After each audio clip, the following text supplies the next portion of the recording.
Peter had just left Quahog Medical Center with a band-aid on his arm and a newfound sense of bravery.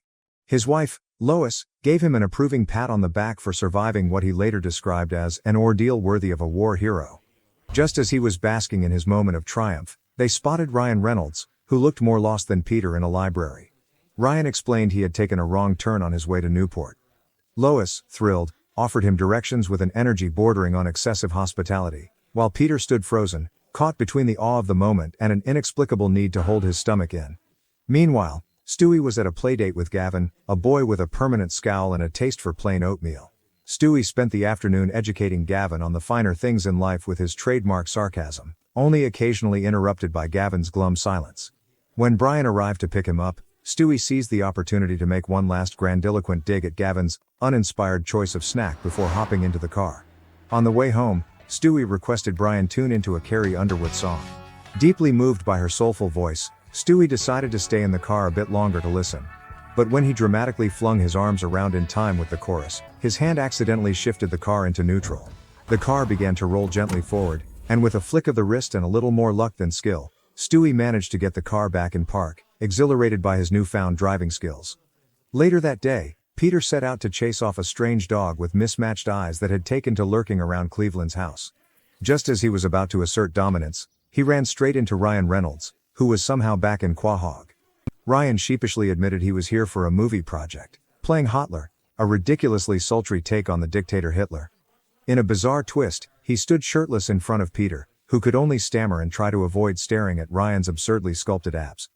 In the end, Ryan invited Peter to his housewarming party that evening, with a subtle wink that Peter couldn't quite decipher. Back at the Griffin home, Stewie was busy eyeing Brian's car keys with a glint of mischief. While Brian was preoccupied with a bout of writer's block over his latest novel, Stewie snatched the keys and snuck outside, revving up for what he called a minor driving escapade. Things got off to a shaky start as Stewie zigzagged down the street, but he soon hit his stride. Just when he was settling in, his attempt to score Justin Bieber tickets on a phone call took his focus off the road.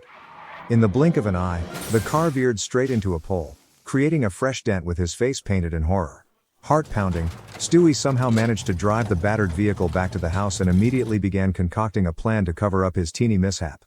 That night, Peter and Lois arrived at Ryan's housewarming party, though Peter couldn't help but feel uneasy.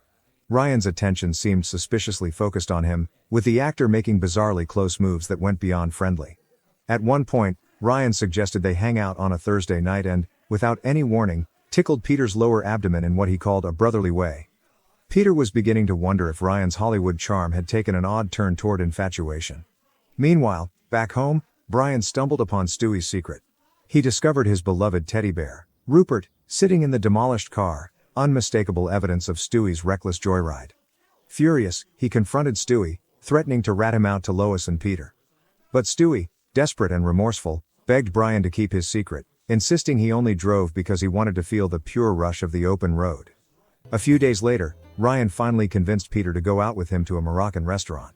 Feeling uncomfortable, Peter excused himself and escaped to the bathroom, wondering how he'd gotten into such an unusual friendship.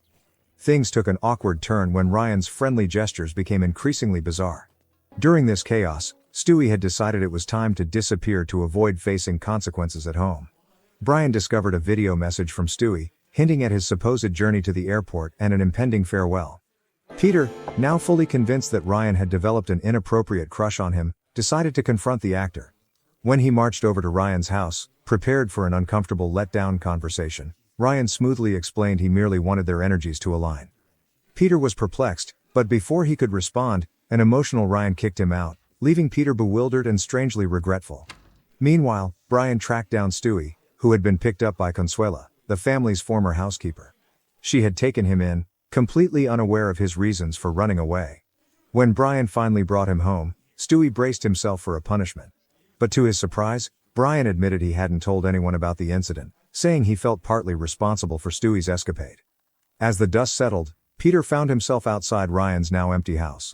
Ryan had wrapped up filming and left Quahog without a word. Standing alone in the fading light, Peter wondered if he'd ever see his almost movie star friend again, nursing a curious mixture of nostalgia and confusion over the peculiar friendship that had somehow ended as abruptly as it began.